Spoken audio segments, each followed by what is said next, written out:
Sri Krishnaya Vasudevaya Devaki Nandanaya cha Nanda Gopakumaraya Govindaya Namo Namaha Namaha Pankajanabhaya Namaha Pankajamaline Namaha Pankajanetraya Namaste Pankajanghraye Vasudevam Sutam Krishnam Kamsasanuramardhanam Devakridayanandam Krishnam Vande Jagadgurum Hari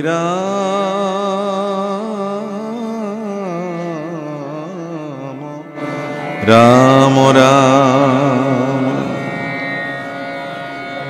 Vancha kalpatarubhyasya kripa sindhubhyevacha cha patitanam pavanebhyo vaishnavabhyo namo namah.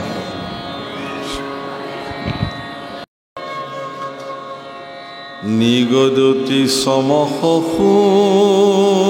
niyonimi kotha Hori bimukhar aro kohibu avastha He Ram Krishna kono bhuji muji moroi durgoti to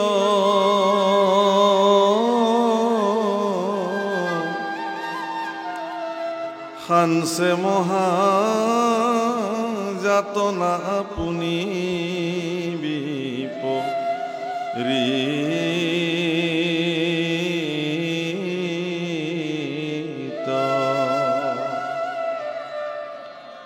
He Ram Krishna bimukhar mane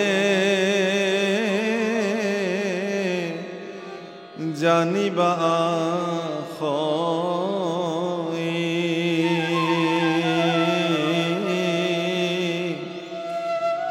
Bahoi muho jagatoke dekhoi dhanamoyi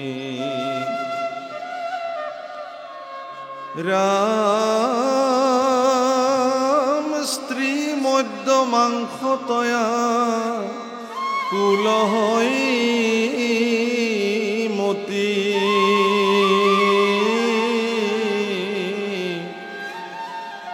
Ishwarar agyayar nukune durmoti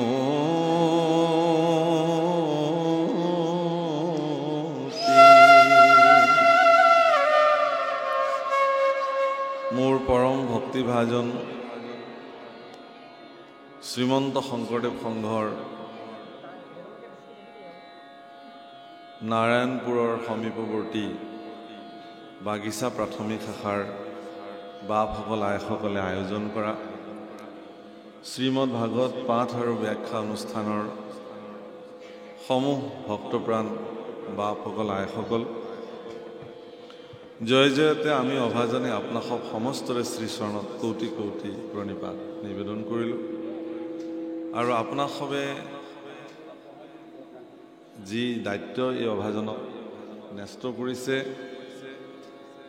যৎপৰনাস্তি পালন কৰিবৰ কাৰণে আগবাঢ়িছোঁ হ'ব পৰা দুখাদোষ আপোনাক সবে নিজ গুণে মৰিক্ষণ কৰি আমাৰ নিচিনা অকিঞ্চনক ভক্তসকলে আপোনাক সবৰ চৰণত ঠাই দি ৰাখিব বুলি প্ৰাৰম্ভণিতে সেৱা ধৰিলোঁ কৃষ্ণ প্ৰভুসকল আইসকল শ্ৰীমদ ভাগৱত শাস্ত্ৰৰ আজিৰ যি অধ্যায় ইয়াতে মুকলি হৈছে, ইতিমধ্যে ধাৰাবাহিকভাৱে আপোনাসৱে শ্ৰৱণ কৰি আহিছে।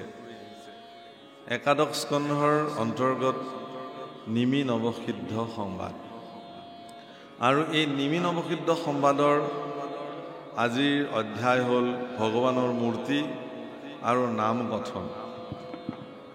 9 গৰাকী সিদ্ধ পুৰুষৰ ভিতৰত সমখ নামৰ সিদ্ধ পুৰুষে মহাৰাজ নিমিক আজি ভগৱানৰ মূৰ্তি সম্পৰ্কে আৰু ঈশ্বৰৰ নাম সম্পৰ্কীয় কথন কৰিব। আৰু ইয়াৰ প্ৰাৰম্ভণিতে সমখে অৰ্থাৎ সিদ্ধ পুৰুষ সমখে কৈছে যে হৰি বিমুখৰ যিবিলাক হৰি বিমুখী লোক আছে জগতত, ঈশ্বৰ বিমুখী লোক, সেইসকলৰ যি অৱস্থা, তেওঁলোকৰ যি দুৰ্গতি, সেই সম্পৰ্কে বৰ্ণন কৰাটো কোনো ভাষাই নাই বুলি কৈছে, শব্দই নাই বুলি কৈছে। কৃষ্ণস্তু ভগৱান স্বয়ং, কৃষ্ণ স্বয়ং ভগৱান, এই কথা শাস্ত্ৰই নিৰ্ণয় কৰিছে। ভগৱান শ্ৰীকৃষ্ণ সমস্ত বিশ্ব ব্ৰহ্মাণ্ডৰ মালিক, পালক, স্ৰষ্টা, দ্ৰষ্টা যি বুলি কয়। সন্তসকলে সমস্ত প্ৰাণীতে সেইকাৰণে কৃষ্ণৰ অস্তিত্ব দেখা পায়, অৰ্থাৎ সমস্ত প্ৰাণীকে কৃষ্ণৰ মূৰ্তি বুলি মানে, আৰু কৃষ্ণৰ ভিতৰতে সমস্ত জীৱজগত সমাহিত হৈ থাকে বুলি মান্যতা কৰে। বাবাসকল, নিমি নৱসিদ্ধ সংবাদত ইক্ষ্বাকুনন্দন মহাৰাজ নিমিয়ে তেওঁৰ ৰাজসভাত উপস্থিত হোৱা 9 গৰাকী সিদ্ধ পুৰুষক নিৰ্বাচিত 9 ভাগ বিশেষ প্ৰশ্ন নিবেদন কৰিছিলে, আৰু সেই 9 ভাগ প্ৰশ্নৰে উত্তৰ যথোচিতভাৱে সিদ্ধ পুৰুষসকলে প্ৰদান কৰিছে। মহাৰাজ নিমি এগৰাকী পৰম ভক্ত পুৰুষ আছিলে, প্ৰজাবৎসল ৰজা আছিলে, ঈশ্বৰৰ প্ৰতি একান্ত নিষ্ঠাযুক্ত পুৰুষ আছিলে। সেইকাৰণে নিমিৰ হৃদয়ত, নিমিৰ মস্তিষ্কত জন্ম হোৱা প্ৰশ্নসমূহ বিশেষ। তাৰ প্ৰথম প্ৰশ্নটো নিমিয়ে কৰিছিলে কি, যে আত্যন্তিক সুখ কাক বোলে? আত্যন্তিক সুখ কাক বোলে বুলি কওঁতে কবি নামৰ সিদ্ধগৰাকীয়ে মহাৰাজ নিমিক আত্যন্তিক সুখ সম্পৰ্কে বৰ্ণন কৰিবলৈ গৈ কৈছে যে ভয়হীন হৃদয়ৰ গৰাকীকে আত্যন্তিক সুখ বোলে। অৰ্থাৎ যাৰ হৃদয়ত ভয় নাই, যাৰ মস্তিষ্কত ভয়ৰ কোনো স্থান নাই, তেওঁৱে আত্যন্তিক সুখৰ গৰাকী। বাছ এনেকে এটা লাইনতে কৈ থৈ দিছে। এতিয়া মহাপুৰুষ মাধৱদেৱে এই সম্পৰ্কত তেৰাৰ কালজয়ী গ্ৰন্থত বৰ্ণন কৰিলে এই বুলি, আত্যন্তিক সুখ তজু পদ সেৱা হৰি হৰি হৰি হৰিয়ে সেৱা পৰি হৰি শিশুষে ভৈলো বঞ্চিত। মহাপুৰুষ মাধৱদেৱৰ দৃষ্টিত আত্যন্তিক সুখ মানে হ'ল ভগৱন্ত পুৰুষৰ চৰণ সেৱা কৰাটোৱে আত্যন্তিক সুখ। ভগৱন্ত পুৰুষৰ চৰণ সেৱাৰ লগত ভয়হীন এই শব্দটোৰ সম্পৰ্ক কি তেতিয়াহ'লে? নিমিয়ে কবি সিদ্ধই ক'লে যে ভয়হীন অৱস্থাটোৱে আত্যন্তিক সুখ, আৰু মাধৱ পুৰুষে ক'লে তোমাৰ চৰণ সেৱাটোৱেই হ'ল আত্যন্তিক সুখ। তাৰমানে পৃথিৱীত যিমান দেৱতা আছে, সেই দেৱতাসমূহৰ ভিতৰত কৃষ্ণ পুৰুষে একমাত্ৰ দেৱতা, যাৰ দুখানি চৰণক অভয় চৰণ বুলি কোৱা। অৰ্থাৎ কৃষ্ণ পুৰুষৰ চৰণত কায় বাক্য মনে যিসকল জীৱই আশ্ৰিত হৈছে তেওঁলোক অভয় চৰণত আশ্ৰিত হ'ল কাৰণে তেওঁলোক একো বস্তুৰ প্ৰতি তেওঁলোকৰ ভয় নাই, নিৰ্ভীক। ভকতৰ ভয় আছে কৈত। অৰ্থাৎ কথাটো প্ৰকাৰান্তৰে একেই হ'ল। এই ধৰণে আহি আহি আহি আহি আহি এতিয়া ইয়াত ভাগৱত ধৰ্ম সম্পৰ্কে বৃষ্টিত ব্যাখ্যা কৰিছে। এতিয়া প্ৰত্যেকগৰাকী সিদ্ধই যিহেতু কৈছে, আজি চমকে এতিয়া এই মুহূৰ্তত কি বুলি কৈছে যে কৃষ্ণক নভজি মজি মৰ দুৰ্গতিত হানছে মহা যাতনা আপুনি বিপৰীত। ভগৱান কৃষ্ণক নভজি পেলাই বিভিন্ন যাতনা মনুষ্যসকলে নিজে নিজে সাঁচি ৰাখে। কৃষ্ণ বিমুখীৰ মনে জানিবা আশয় বাহৈ মোহত জগতকে দেখয় ধনময়। স্ত্ৰী মদ্য মাংস আকুল হয় মতি ঈশ্বৰৰ আজ্ঞা আৰু নুশুনে দুৰ্মতি। অৰ্থাৎ মদ্য মাংস মুদ্ৰা মৈথুন এই পঞ্চমকাৰ যি ব্যৱস্থা, ইয়াত ব্যক্তিবিলাক মজি ভগৱান কৃষ্ণক ভজনা কৰিবৰ কাৰণে তেওঁলোক বিমুখ হৈ যায়। তেখেতে সমস্ত জগতখনকে তেওঁলোকে কেৱল ধনময় দেখে, বিষয় দেখে, আৰু তেওঁলোকে ভাবে যে বিষয়ৰ সুখেই হ'ল জগতৰ সৰ্বশ্ৰেষ্ঠ সুখ, ইয়াতকৈ আৰু শ্ৰেষ্ঠ সুখ পৃথিৱীত একো নাই। কিন্তু আমাৰ মহাপুৰুষসকলে লিখিছে বৰগীতত, দুজনা মহাপুৰুষে, বিষয়ৰ সুখ সুকৰ কহু পাইয়াৰে হৰি পদ সেৱা মানৱী বিনে নাই নাম পৰম ধন চিন্তহু মন ভাইয়াৰে তনু চিন্তামণি বিফল হি যায়। যিবিলাক সুখ ইন্দ্ৰিয়ৰ দ্বাৰা পৰিতৃপ্ত হোৱা যিবিলাক সুখ আমাৰ জীৱনত প্ৰাপ্ত হয়, সেই সুখসমূহ তাৰ যিবিলাক স্বাদ আপোনালোকে বুজি পাব। ইন্দ্ৰিয়ৰ সমূহৰ পৰিতৃপ্ত হ'ব পৰাকৈ যিবিলাক সোৱাদ আমাৰ জীৱনত প্ৰাপ্তি হয়, সেইবিলাক গাহৰিৰ জীৱনতো একেই ধৰণেই প্ৰাপ্ত হয়। মনুষ্যসকলে বহুত জুতিপুতিকে ৰান্ধি খাই জিভাক যিমান সোৱাদময় কৰি তুলিব পাৰে, জিভাই যি ধৰণে খাদ্যসমূহৰ আস্বাদন দিনে দিনে লৈ থাকে, বিষ্ঠা আদি খায়ো গাহৰিয়ে একেই তৃপ্তি প্ৰাপ্ত হয়। ভূমিৰ বিষ্ঠাসমূহ খোৱা গাহৰিৰ জিভাত যিটো তৃপ্তি, সুস্বাদু ব্যঞ্জন খোৱা মানুহৰ জিভাত একেই তৃপ্তি। খাদ্য বেলেগ বেলেগ, তৃপ্তিৰ হিচাপটো কিন্তু একেই, কোনো পাৰ্থক্য নাই। সন্তান সন্ততি উৎপাদন কৰাৰ যিটো তৃপ্তি, গাহৰি কুকুৰৰ যি এক তৃপ্তি, মনুষ্যৰো একেই তৃপ্তি। কিন্তু অন্যান্য ইতৰ প্ৰাণীবিলাকৰ ক্ষেত্ৰত এটা তৃপ্তি নাই, যিটো চূড়ান্ত তৃপ্তি বুলিছে ঈশ্বৰ চৰণ সেৱা কৰাৰ যিটো তৃপ্তি।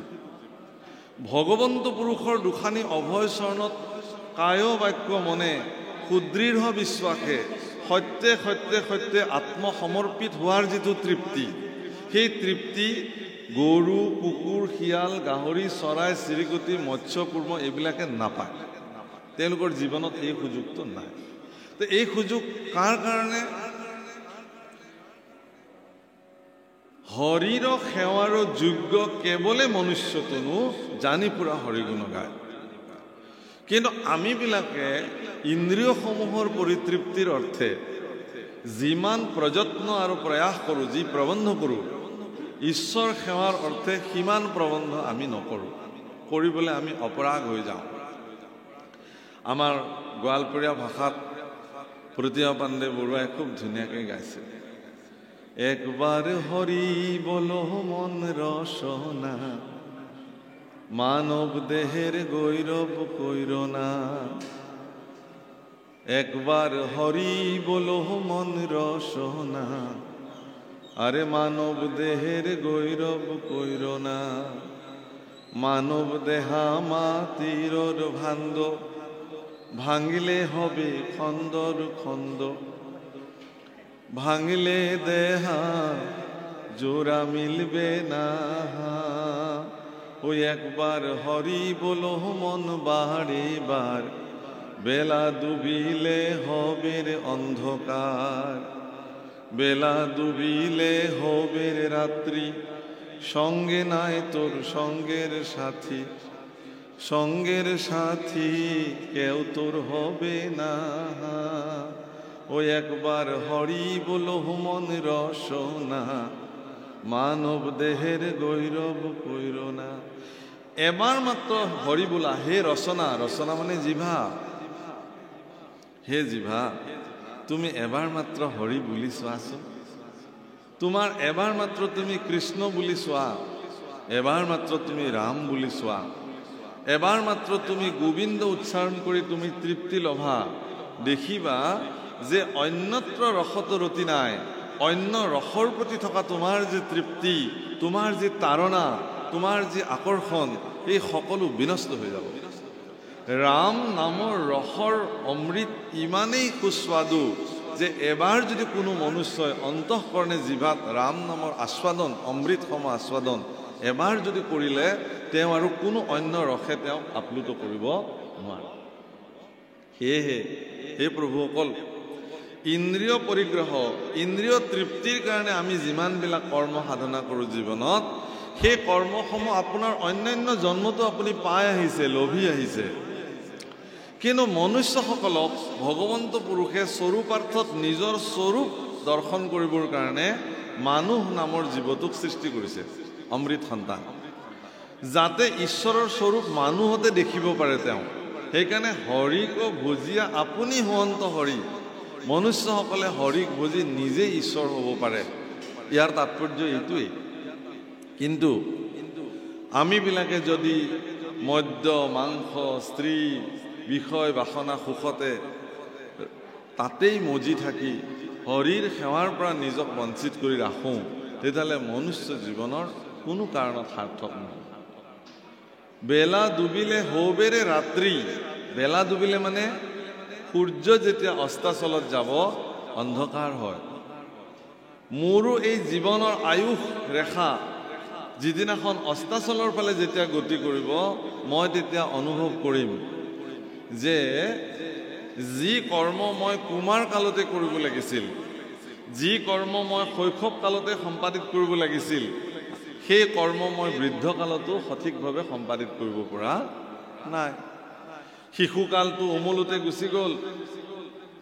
মহাপুৰুষ শ্ৰীমন্ত শংকৰদেৱ গুৰুজনাই শতকৰা ভিত্তিত ভাগ কৰিছে, মানে পাৰ্চেণ্টেজ বেচিছত কৈছে। কি বুলি? ও মনুষ্যৰ আয়ু শত বৰিষ সংখ্যাত, অৰ্ধেক বিফলে যাই জানিবা নিদ্ৰাত। মানুহৰ আয়ুসৰ 50%, 50% টোপনিত যায়। কোনোবাই যদি 80 বছৰ জীয়াই থাকে, তেওঁ 40 বছৰ তেওঁৰ টোপনিতে গুচি যাব, নিদ্ৰাতে গুচি যাব, গমেই নাপাব। গতিকে অৰ্ধেক বিফলে যায় জানিবা নিদ্ৰা। আৰ বিংশতি বৰিষ আওৰ যাইও মলন্তে, আওৰ 10 বৰিষ ধন কয়ু পাৰ্যন্তে। 20% অৰ্থাৎ 50% গ'লে আৰু 50% থাকিল। সেই 50%ৰ 20% এনেই উমলোতে গুচি গ'ল, অজ্ঞানতাতে গুচি গ'ল, একো নাজানিলোঁ। কোনো কওঁতা মানুহ নোলাল।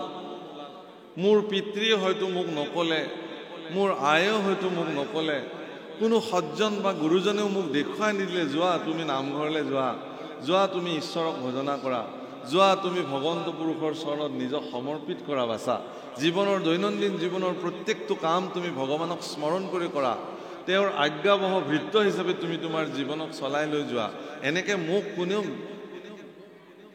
নিৰ্দেশনা দিয়া, দিশ নিৰ্দেশনা দিয়া হয়তো মানুহ নোলাল। সেইকাৰণে জীৱনৰ 20% আয়ুস মোৰ কেৱল মাত্ৰ উমলোতে গ'ল।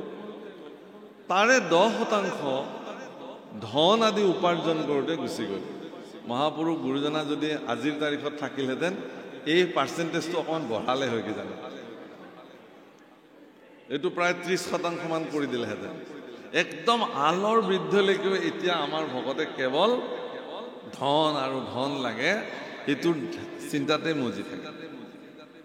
কিন্তু প্ৰহ্লাদৰ শ্ৰীমুখে যিহেতু এই কথাখিনি বাজ কৰিছে, শাস্ত্ৰগত সিদ্ধান্ত অনুযায়ী মনুষ্যসকলে 10% কেৱল জীৱনৰ উপাৰ্জনত খৰচ কৰি দিয়ে। থাকিল কিমান? 20%। ও বৃদ্ধকাল যাই শেষ বৰিষ বিংশতি, একো কাৰ্য সাধিবাক নথাকে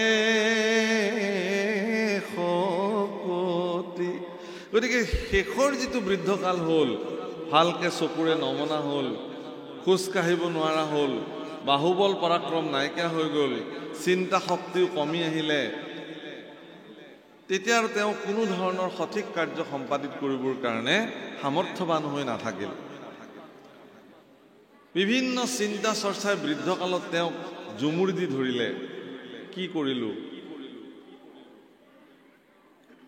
কি কৰিলোঁ, কি কৰিলোঁ, ভকতি নকৰি অন্তকে পাইলে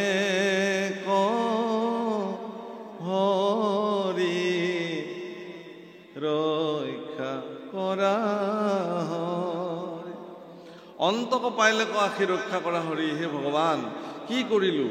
হিচাপ কৰি চালোঁ, জীৱনৰ এৰি থৈ অহা সময়খিনিত হিচাপত ল'বলগীয়া এটা কৰ্মও নকৰিলোঁ। চব হিচাপৰ বাহিৰত কৰ্মখিনি হৈ গ'ল। তেতিয়াহ'লে হিচাপৰ কৰ্ম কি আছিলে? কৃষ্ণ সন্মুখী হৈ কিমান দিন কটালে আপুনি?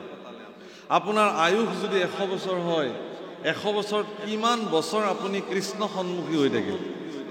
তাৰমানে যিখিনি সময়, আজি যিখিনি সময় আপোনালোকে ইয়াতে বহি কৃষ্ণ কথা শুনিলে, জীৱনৰ এইখিনি সময় কৃষ্ণ সন্মুখী হৈ থাকিলে। ভগৱন্ত আৰু গুৰুৰ কাৰণে যি কৰ্ম জীৱনত সম্পাদিত কৰি যিকণ সময় তাত অতিবাহিত কৰিলে, সেইকণ সময় ঈশ্বৰৰ সন্মুখী হৈ থাকিলে। বাকী সময়, বাকীখিনিক ঈশ্বৰ বিমুখী সময় বুলি কয়। আপুনি যদি জীৱনৰ অন্তিম সময়ত তাৰ হিচাপ নিকাচ কৰে, তেতিয়াহ'লে আনুপাতিকভাৱে আপুনি দেখিব যে আপোনাৰ জীৱনত হৰি সন্মুখী হৈ থকাতকৈ হৰি বিমুখী হৈ থকাৰ সময় সংখ্যাটো বেছি। গতিকে বৃদ্ধকালত আপোনাৰ অনুশোচনা আহিলেই যেনিবা কি কৰিব এতিয়া আপুনি? প্ৰভুসকল, এইটোতো বাৰু ভালেই কথা। যেতিয়া এগৰাকী বৃদ্ধ লোকৰ গোটেই জীৱন ইন্দ্ৰিয়সমূহক পৰিতৃপ্ত কৰাৰ খাতিৰত তেওঁ যিসমূহ কৰ্ম সম্পাদিত কৰি আহিলে, সেই সমস্ত কৰ্ম তাৰ দ্বাৰা তেওঁৰ মন আৰু মস্তিষ্ক এনেকুৱা এটা পৰ্যায়ত গৈ স্থিত হ'ল যে বৃদ্ধ অৱস্থাত তেওঁ যদি ইচ্ছা কৰে তথাপিও তেওঁ ভক্তি সাধ্য কৰিব নোৱাৰে। কাৰণ কিয়? তেওঁৰ অভ্যাসবশত তেওঁৰ মন সৰ্বদা বিষয় কৰ্মতে ৰত হৈ থাকিবলৈ আৰম্ভ কৰিলে। সেইকাৰণে ভাগৱতৰ ভাগৱত ধৰ্মত খুব ধুনীয়াকৈ কৈছে, অন্তকালে মোৰ নাম লয় ভাগ্যৱন্ত, তাহাৰো মহিমা কহি কোনে পাৱে অন্ত। জীৱনৰ অন্তিম ক্ষণত যিটো শ্বাসত আপোনাৰ জীৱনৰ পৰিসমাপ্তি ঘটিব, সেই মুহূৰ্তত যদি আপুনি কৃষ্ণ নাম লয় আপোনাতকৈ ভাগ্যৱান হেনো কোনো নাই। যদি এয়াই হয় তেতিয়াহ'লে সেই দিনটোলৈ বাট চাই থাকক, বাকীখিনি সময়ত কৃষ্ণ নাম নল'লেও হ'ব, ৰাম নাম নল'লেও হ'ব, নালাগে ল'বলৈ। যেতিয়া মই মৰিম সকলোকে কৈ থৈ দিম বোলে মই যেতিয়া মৰিবলৈ বিচনাত পৰিম আপোনালোকে মোক কৃষ্ণ নাম সোঁৱৰাই দিব, মই কৃষ্ণ কৃষ্ণ বুলি মৰিম, মোৰ জীৱন ধন্য হৈ গ'ল। হ'ব জানো?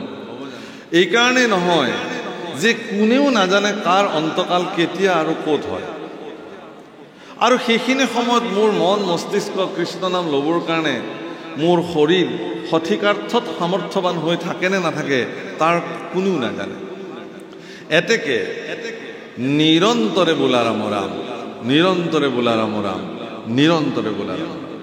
অন্তৰবিহীনভাৱে প্ৰত্যেকটো শ্বাস প্ৰশ্বাসত অজপা নাম যিটো শব্দ ব্যৱহাৰ কৰিছে, আপুনি জপ নকৰিলেও আপোনাৰ ভিতৰত নিজে নিজে কৃষ্ণ নাম জপ হৈ থাকিব তেতিয়া যিটো শ্বাসত আপোনাৰ জীৱনৰ পৰিসমাপ্তি ঘটিব, নামতে আপোনাৰ জীৱন, মনুষ্য জীৱনৰ সাৰ্থক পৰিসমাপ্তি ঘটিব।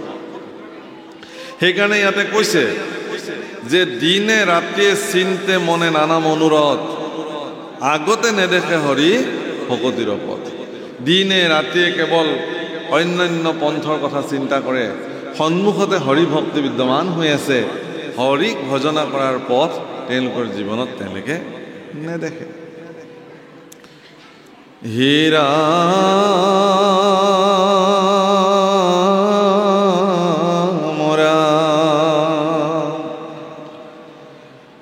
আচৰে সমস্ত ধৰ্ম কৰিয়া প্ৰবন্ধ, শিশৱতো তথাপি জ্ঞানৰো নাই গন্ধ, ধৰ্মে সে ধনৰ ফল ইহা কোন জানে, অহৰ্নিশে খানছে বিত্ত যত পাৰে মানে। জীৱনৰ অন্তিম সময়লৈকে কেৱল কিমান পাৰে ধন বিত্ত অৰ্জন কৰাৰ খাতিৰত পায়। প্ৰভুসকল, যাক আমি অৰ্থ বুলি ভাবোঁ, অৰ্থ মানে বিত্ত, টকা পইচা, ধন, আধ্যাত্মিক দৃষ্টিত সেইবিলাকক অনৰ্থ বুলি কয়। যাক আমি আজিৰ তাৰিখত পৰম প্ৰয়োজনীয় অৰ্থ বুলি ভাবিছোঁ, আধ্যাত্মিক দৃষ্টিত তাক অনৰ্থ বুলি কোৱা হৈছে। এইকাৰণে এই শৰীৰটো প্ৰভুসকল, এই মানে আপুনি আমাৰ কামৰূপীয়া লোকগীতত খুব ধুনীয়াকৈ আমাৰ গাইছে, যাদৱ কি দিব মাধৱৰা। সেই যাদৱ, মই তোমাক কি দিম? মোক দিব পৰা বস্তু তোমাক একো নাই। জগতত যিমান দ্ৰব্য বস্তু আছে সকলো তোমাতেই পায়, গতিকে তোমাক দিবলৈতো আমাৰ একো নাই।